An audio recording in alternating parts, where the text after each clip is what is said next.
గుంటూరు నగరాన్ని అన్ని రకాలుగా కూడా అభివృద్ధి చేసే దిశగా ఇక్కడ ఒక 5 ఫ్లైఓవర్లు శాంక్షన్ చేయడమే కేంద్ర ప్రభుత్వ పూర్తి నిధులు కేంద్ర ప్రభుత్వ నిధులతోటి శాంక్షన్ చేయడంతో పాటుగా ప్రతి ఇంటికి కూడా మనకి జల్ జీవన్ మిషన్ కింద నీటి వసతి కల్పించడం కానివ్వండి, ప్రధానమంత్రి ఆవాస్ యోజన కింద ఇక్కడ ఉన్నటువంటి బడుగు బలహీన వర్గాలకి అందరికీ కూడా సొంత ఇల్లు కల్పించడం కానివ్వండి, అనేకమైనటువంటి కార్యక్రమాలు.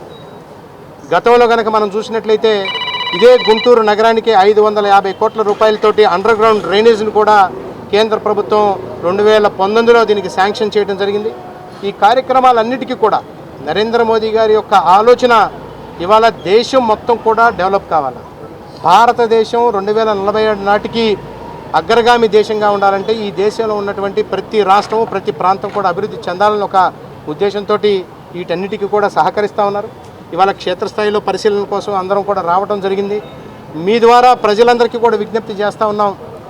ఏదైతే అభివృద్ధి కార్యక్రమాలు జరుగుతూ ఉన్నాయో అదేవిధంగా రాష్ట్ర కేంద్ర ప్రభుత్వాలకు సహకరించి రాబోయేటటువంటి రోజుల్లో కూడా ఈ అభివృద్ధిని కొనసాగే విధంగా మీరు భారతీయ జనతా పార్టీతో కూడుకున్నటువంటి మిత్రపక్షాలు జనసేన తెలుగుదేశం పార్టీని కూడా ఆశీర్వదించాలని కోరుకుంటూ ఇవాళ ఈ కార్యక్రమాన్ని తీసుకోవడం జరిగింది. మరొకసారి మీ అందరికీ కూడా దీని ద్వారా ధన్యవాదాలు తెలియజేస్తాం.